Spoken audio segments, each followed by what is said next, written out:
Assalamualaikum warahmatullahi wabarakatuh. Halo teman-teman semua. Sebelum memulai videonya, kami akan memperkenalkan diri terlebih dahulu. Saya Aulia Diana Safitri. Saya Yustian Pamur 1 Jibua. Saya Risa Hartini. Dan saya Gita Aris Prateli. Kami dari Fakultas Ekonomi Bisnis, Prodi Akuntansi dari Universitas Muhammadiyah Riau. Untuk teman-teman, jangan lupa like video ini dan share sebanyak-banyaknya. Semoga video ini bermanfaat untuk teman-teman semua. Selamat menyaksikan. Profil dan laporan keuangan per tahun 2020-2021 PT Indonesia Farma Tbk. Sejarah awalnya PT Indonesia Farma Tbk atau yang kita kenal dengan sebutan PT Indo Farma Tbk merupakan anak usaha dari Bio Farma dan Kimia Farma yang berbisnis dalam bidang farmasi dan alat kesehatan. Berdiri sejak 11 Juni 1918, terletak di Jalan Indofarma nomor 1 Cikarang Barat 17530 Indonesia.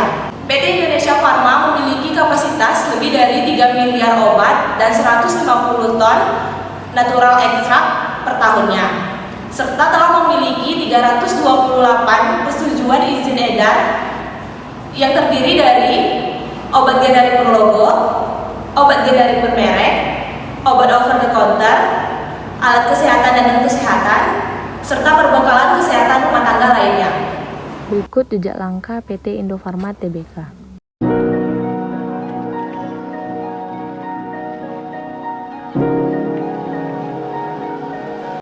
Pada tahun 1918, berawal dari unit produksi kecil di Rumah Sakit Pusat Pemerintah Hindia Belanda. Tahun 1931, unit produksi pindah ke Manggarai. Kemudian dikenal sebagai pabrik obat Manggarai dan mulai memproduksi tablet dan injeksi. Tahun 1950, diambil alih oleh pemerintah Republik Indonesia di bawah pengelolaan Departemen Kesehatan. Tahun 1981, berubah status menjadi Perusahaan Umum Indonesia Farma atau Perum Indofarma.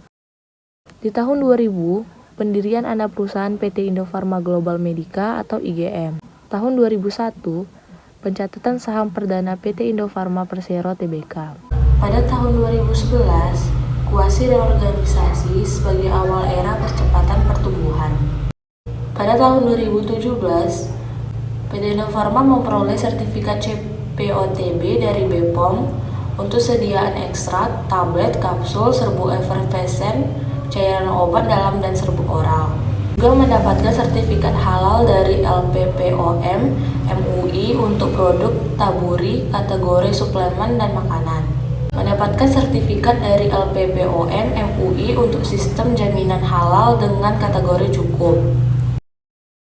Berikut ini visi misi yang diterapkan PT Indonesia Farma Tbk. Visinya mewujudkan Indofarma sebagai perusahaan yang menghasilkan profit berkesinambungan yang berkontribusi pada kemandirian industri farmasi nasional. Dengan misi membangun konsistensi kualitas produk melalui fasilitas sistem mutu yang komprehensif berbasis risiko mutu. Meningkatkan efektivitas dan efisiensi supply chain management melalui enterprise resource planning dan perbaikan proses berbisnis. Memperbaiki portofolio produk dan membangun bisnis baru yang memiliki keterkaitan termasuk produksi bahan baku obat dan alat kesehatan dalam negeri. Melakukan aksi korporasi, manajemen risiko, dan sistem penilaian key performance indikator untuk meningkatkan nilai perusahaan. Baik, saya akan menyampaikan rincian laporan laba rugi dan laporan perubahan modal per tahun 2020-2021 PT Indofarma Tbk. Pada tanggal 31 Maret 2021 mengalami peningkatan yaitu senilai 374.215.686 rupiah dibandingkan pada tahun sebelumnya yaitu tanggal 31 Maret 2020 senilai 147.165.426 rupiah. Adapun jumlah laba bruto pada tanggal 31 Maret 2021 yaitu senilai 175 miliar Rp14.065.872 dibandingkan tahun sebelumnya, yaitu pada tanggal 31 Maret 2020 yaitu senilai Rp29.232.050.430.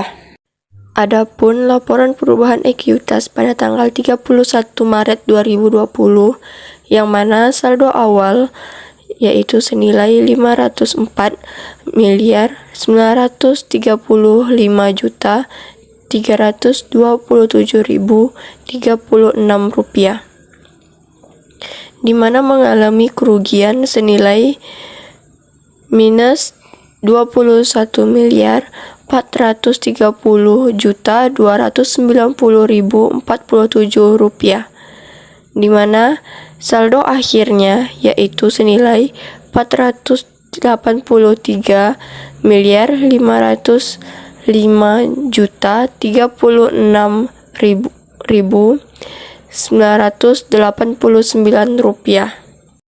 Baik, saya akan menyampaikan rincian laporan posisi keuangan per tahun 2020 dan 2021 PT Indofarma Tbk.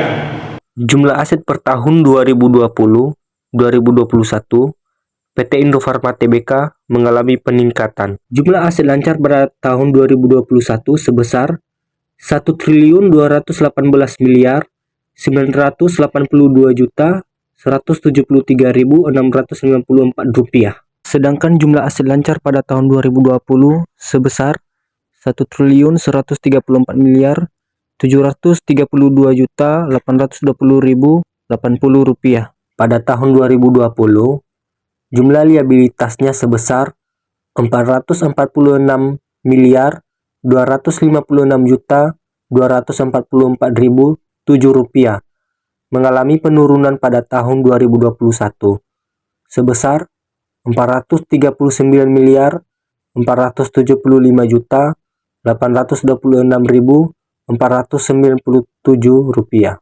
Pada aset keuangan tidak lancar lainnya, aset pajak tangguhan, aset tidak lancar non-keuangan lainnya pada tahun 2021 lebih besar daripada tahun 2020.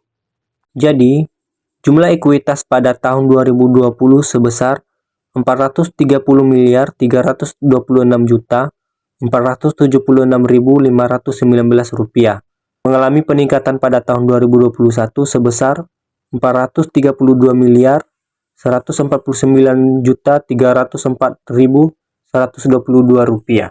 Jumlah liabilitasnya mengalami peningkatan pada tahun 2021 sebesar Rp1.389.479.175.545 daripada tahun sebelumnya. Jumlah ekuitasnya juga mengalami peningkatan. Bisa kita lihat pada akun kepentingan non-pengendali pada tahun 2020 sebesar Rp4.677.465, mengalami peningkatan pada tahun 2021 sebesar Rp8.076.253. Saya akan menyampaikan rincian laporan arus kas per tahun 2020-2021 PT Indofarma Tbk. Di tahun 2021, arus kas dari aktivitas investasinya Rp155.872.133, dan di tahun 2020 Rp88.9.117, mengalami penaikan dari tahun 2020 ke tahun 2021. Lalu arus kas dari aktivitas pendanaan di tahun 2021 Rp2.513.924, dan di tahun 2020 Rp599.511.442. Arus kas dari aktivitas pendanaan pun mengalami penaikan dari tahun 2020 ke tahun 2021. Efek perubahan nilai kurs pada kas dan setara kas Di tahun 2021 215.145.449 rupiah, dan di tahun 2020 35.732.930 rupiah. Dan kas dan setara kas arus kas di akhir periode di tahun 2021 19.908.270 rupiah, dan di tahun 2020 59.556.522 rupiah, mengalami penurunan. Sekian video dari kami. Semoga video yang telah kami buat ini menambah wawasan bagi teman-teman semua. Kami akhiri. Wassalamualaikum warahmatullahi wabarakatuh. Bye bye.